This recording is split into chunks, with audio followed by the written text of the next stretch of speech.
Dahulu kala hiduplah seekor naga, makhluk legenda yang menjaga gunung api yang sangat besar di sebuah negeri bernama Aurea. Naga itu sudah hidup di situ ratusan tahun lamanya. Hingga suatu ketika raja di wilayah itu datang membawa beberapa pasukannya ke dalam gunung tersebut. Sang raja berpikir bisa menaklukkan sang naga dengan prajurit-prajuritnya. Namun tak disangka para pasukan raja itu dengan mudah dibantai oleh naga sebesar itu. Dan setelah pasukannya rata, sang raja hanya bisa berlutut dan pasrah di hadapan sang naga.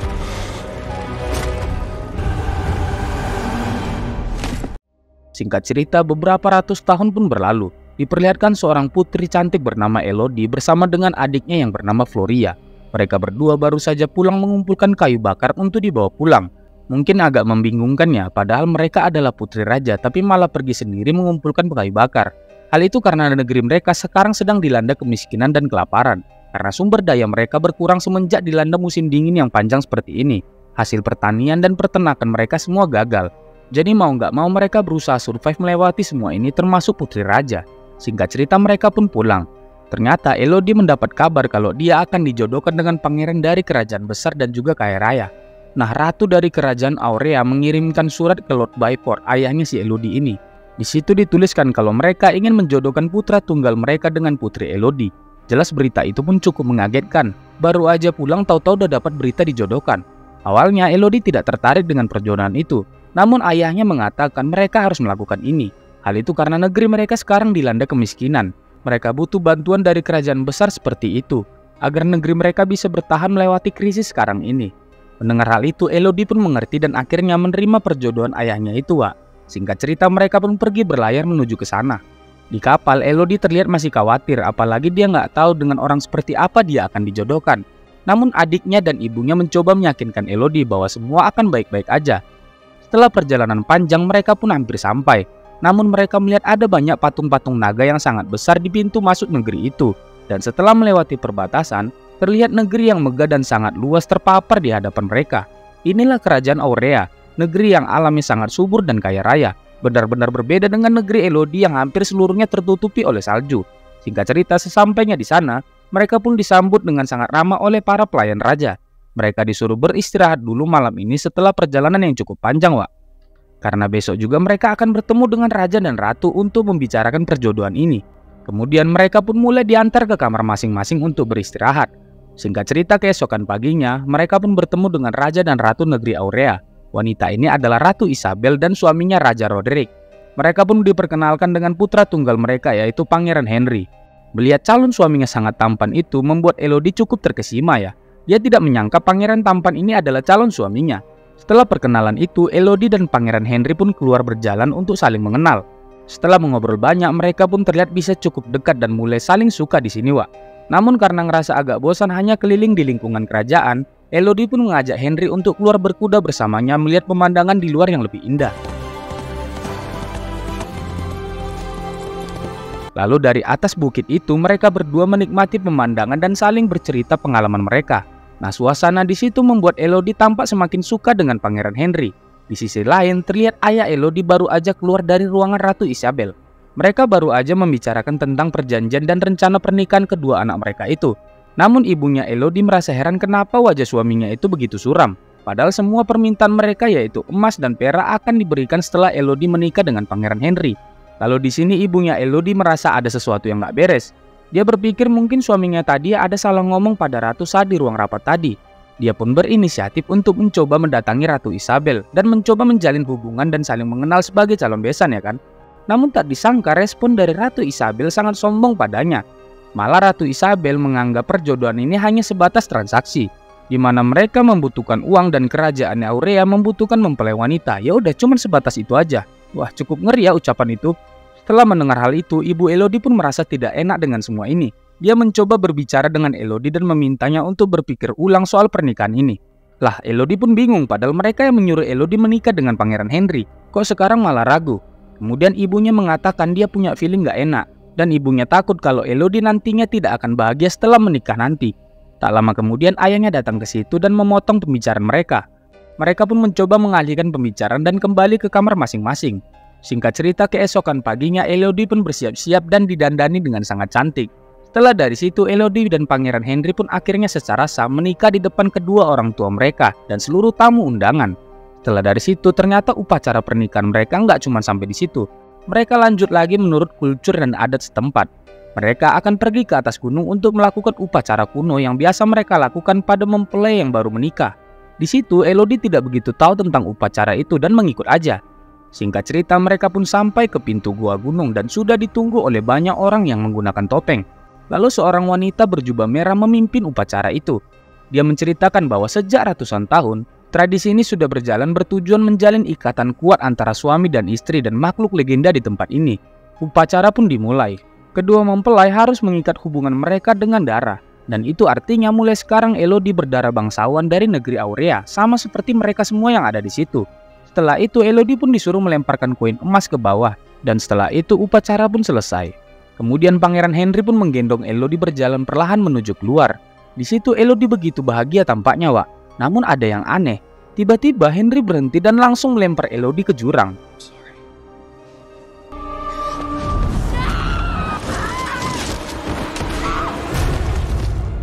Setelah beberapa saat pingsan, Elodie pun terbangun dengan beberapa luka di tubuhnya. Dia pun panik dan mencoba berteriak meminta pertolongan. Namun percuma, tidak ada yang mendengarnya sama sekali karena jurangnya itu sangat dalam. Merasa hal itu sia-sia, Elodie pun mencoba berjalan perlahan menelusuri goa mencari jalan keluar. Namun setelah berjalan ke dalam, dia melihat hal yang sangat mengerikan. Sekumpulan burung mati terbakar dan berjatuhan di depannya. Dan dari kegelapan keluar suara samar-samar dan sesuatu yang mengerikan bergerak mendekatinya.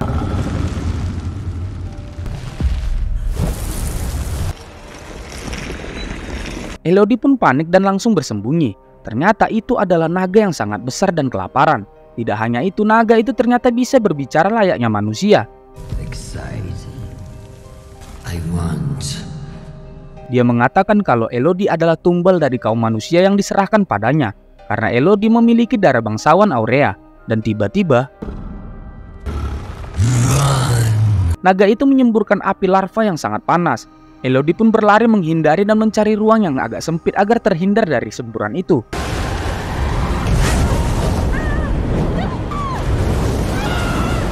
Untungnya Elodie masih bisa selamat, namun semburan tadi melukai kakinya. Dia pun sangat ketakutan. Sambil menangis, dia mengikat luka di kakinya dan menahan rasa sakitnya.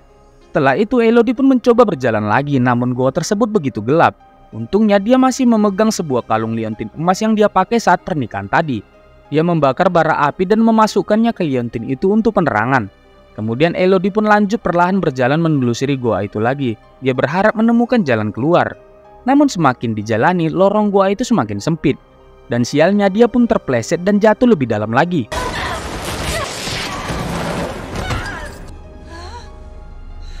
Elodie kemudian kembali bangkit sambil menahan rasa sakit dari luka-luka di badannya. Dia melihat ada gumpalan cahaya biru yang berada di seberang tempat dia berdiri. Dia ingin melihat apa benda itu, namun jurang di depannya sangat dalam. Dia pun mencoba duduk beristirahat sejenak. Setelah beberapa menit berlalu, Elodie meyakinkan dirinya untuk melompat ke seberang. Setelah melempar cincin nikahnya dari si pangeran bajingan tadi, dia pun langsung melompat ke seberang, Wak. Elodie hampir sampai namun dia terpleset. Dia kemudian mencoba memanjat terus sampai akhirnya dia berhasil sampai. Setelah sampai, dia pun mengecek apa benda bercahaya ini. Ternyata itu adalah ulat yang bercahaya dan sangat unik.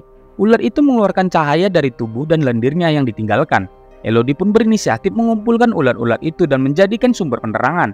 Kemudian Elodie menemukan ada sebuah genangan air dan dia mencoba meminumnya. Tapi sialnya air itu sangat pahit dan tidak layak untuk diminum. Padahal Elodie sudah sangat begitu haus. Lalu dia melihat ke bagian atas ada sebuah tumpukan es. Kemudian Elodie pun langsung mengangkatkan mulutnya dan meminum sedikit demi sedikit tetesan dari es itu. Lalu tiba-tiba naga tadi menemukan Elodie dan menyemburnya langsung dari atas es. Untungnya Elodie sempat sadar dan langsung berlari ke lubang yang lebih kecil. Lalu naga itu pun berkata pada Elodie dia tidak akan bisa kabur kemana-mana. Dia tidak ada bedanya dengan manusia-manusia lain yang pernah kesini.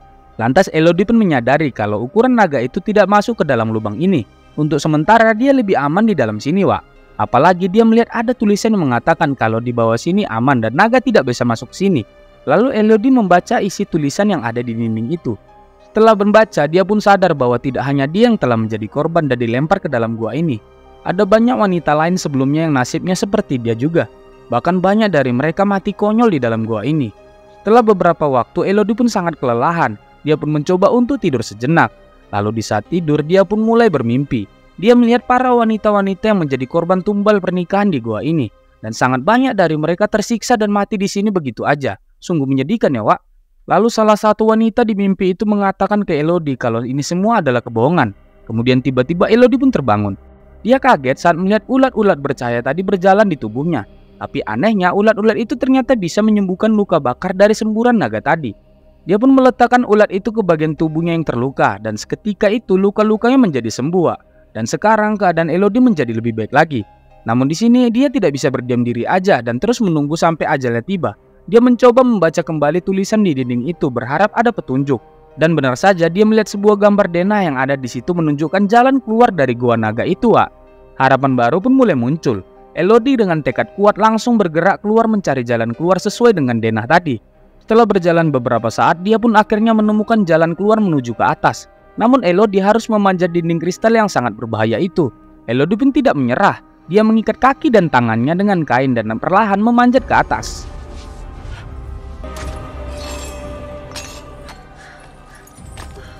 Tak lama kemudian ternyata naga itu sudah mengetahui Elodie sedang memanjat ke atas. Lalu saat Elodie hampir sampai ke atas, dia malah terpeleset lagi. Untungnya dia sempat meraih salah satu kristal dan bisa bertahan. Melihat naga itu sudah menunggunya di bawah, Elodie pun langsung dengan cepat memanjat kembali hingga sampai ke atas. Sesampainya di atas, dia melihat ada jalan keluar. Tapi sialnya, itu bukan keluar sama aja bunuh diri ya kan, Wak? Elodie pun mulai pasrah dengan keadaannya. Dia tidak tahu harus bagaimana lagi sekarang. Dia pun terduduk sambil menangis. Tak lama kemudian dia melihat ada rombongan orang sedang berjalan jauh di bawah sana. Elodie mencoba berteriak meminta tolong pada orang-orang itu. Namun suara Elodie terlalu jauh dan tidak terdengar. Lalu tiba-tiba naga itu pun datang ke situ. Elodie benar-benar ketakutan sekarang. Tidak ada jalan kabur lagi. Naga itu pun mengatakan semua usahanya akan sia-sia. Tidak ada jalan kabur dari sini. Kemudian naga itu bersiap-siap menyemburkan lagi Elodie dengan api panasnya. Namun saat akan menyembur, tiba-tiba ada suara teriakan yang memanggil Elodie. Si naga ini pun bingung siapa pula lagi berani datang ke gua ini ya kan. Ternyata itu adalah ayah Elodie yang datang untuk menyelamatkan putrinya. Kemudian naga itu pun pergi dari situ dan Elodie sekali lagi sangat beruntung bisa selamat. Setelah naga itu pergi, Elodie pun kembali turun ke bawah. Namun secara tidak sengaja, dia menemukan sarang dari naga tadi, Wak. Dia melihat ada 3 butir telur naga yang sudah hancur di situ. Sepertinya Elodie mulai menyadari kalau itu adalah anak-anak dari naga tadi. Tak lama kemudian dia mendengar lagi suara teriakan ayahnya memanggil dia terus. Elodie pun tahu itu ayahnya, namun dia berharap kalau ayahnya jangan berteriak. Karena takutnya naga itu akan datang dan memakan mereka. Dan benar saja naga itu pun datang dan langsung menangkap satu persatu anak buah ayahnya. Setelah anak buahnya semua tewas, ayah Elodie sudah tidak takut apa-apa lagi. Dia pun dengan pedangnya langsung berhadapan dengan naga itu. Tapi dengan mudah naga itu menangkapnya dengan ekornya, Wak. Lalu si naga ini pun mengetahui kalau pria itu adalah ayahnya Elodie. Itu artinya dia bisa menjadikan ayahnya ini menjadi umpan agar Elodie datang ke situ juga. Jadi dia tidak perlu repot-repot mencari Elodie. Kemudian naga itu memaksa ayahnya untuk memanggil putrinya itu agar segera datang. Jelas ayahnya menolak. Dia tidak mau putrinya juga mati begitu aja. Di situ Elodie pun menahan diri sambil melihat ayahnya berada tepat di depan naga itu. Ayahnya pun berteriak dan berkata ingin meminta maaf. Dia telah melakukan kesalahan besar. Ayahnya ternyata tahu kalau Elodie akan menjadi tumbal untuk naga ini di hari sebelum mereka menikah. Namun dia tidak punya pilihan lain. Dia adalah seorang pemimpin dan raja. Ayahnya terpaksa menjual nyawa putrinya demi mendapatkan banyak emas untuk rakyatnya yang sedang menderita sekarang. Tapi ternyata setelah itu terjadi, ayahnya tidak bisa menerimanya. Dan akhirnya memilih datang ke sini untuk menyelamatkan Elodie meskipun dia harus mati. Dan dengan suara lantang, ayahnya menyuruh Elodie jangan datang ke situ untuk menyelamatkannya. Dia ingin Elodie selamat. Nah, naga itu pun langsung kesal dan langsung menyiksa ayahnya. Elodie di situ mendengar rintian kesakitan ayahnya nggak bisa menahan diri dan berteriak. Dan naga itu pun mendengarnya. Kemudian si naga itu pun mencoba melihat sekeliling dan mencari Elodie. Saat hampir ketahuan lagi, Elodie sangat beruntung. Ternyata ada satu orang lagi anak buah ayahnya yang sembunyi di dekat situ dan ketahuan. Akhirnya naga itu terbang dan pergi mengejar pria itu. Nah, saat naga itu pergi, Elodie pun langsung menghampiri ayahnya yang sudah sekarat. Di situ ayahnya benar-benar meminta maaf pada Elodie. Dia sangat bersalah. Sekarang Elodie harus segera pergi menyelamatkan dirinya. Ibu dan adiknya sudah menunggu Elodie di kapal. Setelah itu ayahnya pun meninggal dunia. Setelah menghabisi pria tadi, naga itu menyadari kalau Elodie sedang memanjat ke atas dan akan kabur. Lantas dengan cepat naga itu pun terbang dan langsung mengejar Elodie. Beruntungnya Elodie berhasil dengan cepat keluar dari goa itu. Tanpa membuang waktu, dia pun langsung kabur dengan kuda ayahnya. Namun naga itu terlalu cepat mengejarnya. Akhirnya dia menjadikan kuda itu sebagai umpan dan dia bersembunyi di sebuah celah batu. Karena kesal tidak menemukan Elodie, naga itu pun menyemburkan seluruh langit dengan apinya dan membuat langit menjadi seperti terbakar. Ratu Isabel melihat kejadian itu dan sadar kalau naga itu sudah marah besar. Dia yakin pasti itu karena perbuatan Elodie. Kemudian Ratu Isabel pun mengambil inisiatif untuk menyelesaikan permasalahan ini. Dia pun dengan pasukannya datang ke kapal dan mengambil paksa si Floria, adiknya si Elodie tadi. Ibu Elodie yang mencoba menahan malah menjadi korban dan dia langsung ditusuk oleh pasukan ratu. Singkat cerita, setelah beberapa jam berlalu, langit yang tadinya gelap sudah mulai terang. Elodie pun keluar dari persembunyiannya dan sangat bersyukur bisa selamat. Tak lama kemudian dia pun melihat ibunya datang ke situ dalam kondisi terluka. Elodie bertanya apa yang terjadi. Kemudian ibunya menjelaskan kalau Floria, adiknya Elodie, telah ditangkap dan dipaksa untuk menjadi penggantinya Elodie. Lantas mendengar adiknya akan menjadi tumbal, Elodie pun langsung berangkat sendiri menyusul adiknya ke goa itu. Di sisi lain terlihat Floria sudah dibawa ke pintu masuk goa dan Henry dipaksa untuk melakukan ikatan darah dengan adiknya Elodie. Namun Henry menolak karena Floria itu masih kecil. Akhirnya Ratu Isabel pun melakukannya sendiri. Dia membuat ikatan darah dengan Floria kemudian langsung melemparkannya ke bawah. Tak lama kemudian Elodie pun sampai ke pintu gua itu dan tidak melihat siapa-siapa. Untungnya dia masih mendengar dari bawah suara teriakan adiknya yang menandakan adiknya itu masih hidup. Dengan cepat Elodie pun menyusul adiknya ke bawah. Namun kali ini dia menyusun rencana untuk mengalahkan naga itu. Sebelum ke sana dia mengolesi seluruh tubuhnya dengan lendir dari cacing tadi. Kemudian dia membuat sebuah trap untuk nantinya mengalihkan perhatian si naga itu. Aku dari tadi sinaga-sinaga nanti nggak enak pula sama yang marga sinaga nih. Oke lah, biar nggak salah paham, jadi maksudnya sinaga itu makhluk mitologi yang ini ya. Bukanlah sinaga yang ada di Sumatera Utara. Di sisi lain ternyata Floria sudah dibawa oleh naga itu ke sarangnya. Namun dia tidak langsung menghabisi Floria. Naga itu masih ingin menghabisi si Elodie. Dia yakin kakaknya pasti datang ke situ untuk menyelamatkan adiknya. Dan benar saja Elodie sudah menunggu di situ sambil bersembunyi. Tak lama kemudian trap yang dibuat Elodie tadi pun jatuh. Dan naga itu langsung berpikir itu adalah Elodie. Kemudian naga itu langsung mengecek dan pergi ke sana, Wak. Padahal itu pengalian isu aja. Elodie pun langsung dengan cepat menghampiri adiknya dan menyelamatkannya. Sementara itu si naga pun kesal karena terkecoh oleh Elodie. Langsung naga itu pun dengan cepat kembali ke sarangnya dan mencari si Elodie, Wak. Dia tidak melihat Elodie dan adiknya di situ. Naga itu mencari ke sana kemari. Dan tiba-tiba Elodie dari belakang sedang mengarahkan pedangnya tepat di wajah naga itu. Ya jelas naga itu gak takut sama sekali. Apalagi dengan pedang itu yang tak mungkin bisa membunuhnya. Di situ Elodie tidak berniat membunuh sang naga. Dia hanya ingin memberitahukan kebenaran kalau selama ini naga itu telah dibohongi. Bukan hanya si naga ini yang ditipu oleh keluarga kerajaan itu. Termasuk Elodie, bahkan semua orang yang telah menjadi tumbal di tempat ini sudah ditipu. Elodie mengatakan dia tahu kalau leluhur kerajaan Aurea yang terdahulu telah membunuh anak-anak dari sang naga. Jadi ternyata raja terdahulu negeri Aurea yang di awal film tadi telah melakukan kesalahan besar karena membunuh anak-anak dari naga itu. Nah itu membuat si naga ini benar-benar marah dan tidak memaafkan raja itu, Wak. Dia ingin raja dan semua keturunannya harus menjadi korban. Lalu raja terdahulu akhirnya mengikat perjanjian dengan sang naga. Raja harus memberikan keturunannya dan menjadikannya tumbal.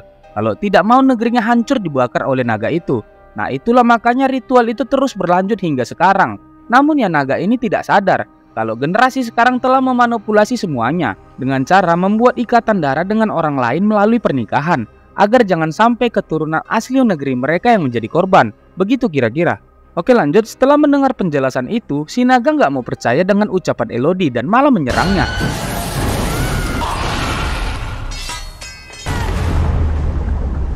Untungnya sebelumnya badan Elodie sudah diolesin oleh lendir cacing tadi dan dia berhasil selamat. Namun naga tidak berhenti sampai di situ. Dia terus mengejar-ngejar Elodie dan berhasil menangkapnya. Elodie pun masih belum mau menyerah. Dia mengambil pisau kecil dan langsung menusuk mata naga itu. Elodie kemudian kembali berdiri dan mengambil pedangnya. Dengan cepat dia langsung menikam naga itu tepat di dadanya. Setelah melakukan segitu banyak perjuangan, Elodie melihat naga itu bisa bertahan dan belum mati juga. Di sini Elodie mulai pasrah, sepertinya pedang memang nggak bisa membunuh naga ini, Wak. Lantas saat dia sudah mulai kehilangan harapan, dia mulai punya ide. Dan kali ini dia yakin bisa mengalahkan naga itu. Dia berdiri di tiang yang sedikit cekung dan menunggu di situ. Elodie sadar kalau mata naga itu sedang terluka. Dan naga itu tidak akan sadar apa yang terjadi jika dia menyembur api lagi ke arah Elodie. Elodie pun memancing naga itu untuk menyerangnya. Dan benar saja saat naga itu menyemburkan apinya, semburan itu malah terpantul dan mengenai naga itu sendiri. Dan karena semburannya sendiri, kali ini si naga jadi sekarat. Di situ Elodie sebenarnya bisa saja menghabisi naga itu, tapi dia tidak melakukannya. Dia menunjukkan tanda luka di tangannya dan mengatakan inilah bukti bahwa memang keluarga Ratu Isabel memang telah menipu mereka semua. Naga itu di sini mulai percaya dengan Elodie, apalagi dia tidak membunuhnya saat mempunyai kesempatan. Malah dia menyembuhkan naga itu dengan cacing-cacing yang ada di situ, Wak. Akhirnya mereka berdua pun berdamai dan bekerja sama untuk membalaskan dendam mereka. Elodie datang ke istana dan menghentikan sebuah pernikahan palsu lagi yang mereka adakan hari ini. Dia berjalan dengan santai dan memberitahukan pada mempelai itu agar segera melarikan diri, karena dia hanya ditipu di sini. Ratu Isabel benar-benar marah dengan Elodie dan tidak terima. Namun Elodie tidak datang sendirian tentunya.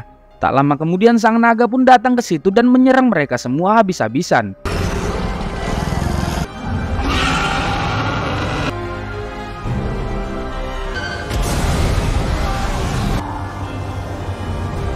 Naga itu membakar habis seluruh keluarga kerajaan itu, bahkan seluruh istana megah mereka. Dan setelah kejadian itu, Elodie pun kembali pulang bersama ibu dan adiknya. Kini negeri mereka juga sudah mulai membaik dan aman. Tidak hanya itu, sekarang dia juga berteman dengan naga yang dulu menjadi lawannya. Bahkan mereka berpetualang bersama. Dan film pun selesai. Wah, gimana ceritanya? Seru ya? Jadi kayak Mother of Dragon yang di film Game of Thrones ya si Elodie ini. Sebenarnya ceritanya bagus tapi terlalu singkat aja sih. Maunya dibikin beberapa season jadi lebih kompleks gitu ceritanya. Tapi ya sudahlah, demikian cerita film kali ini, sampai jumpa di video selanjutnya. Bye.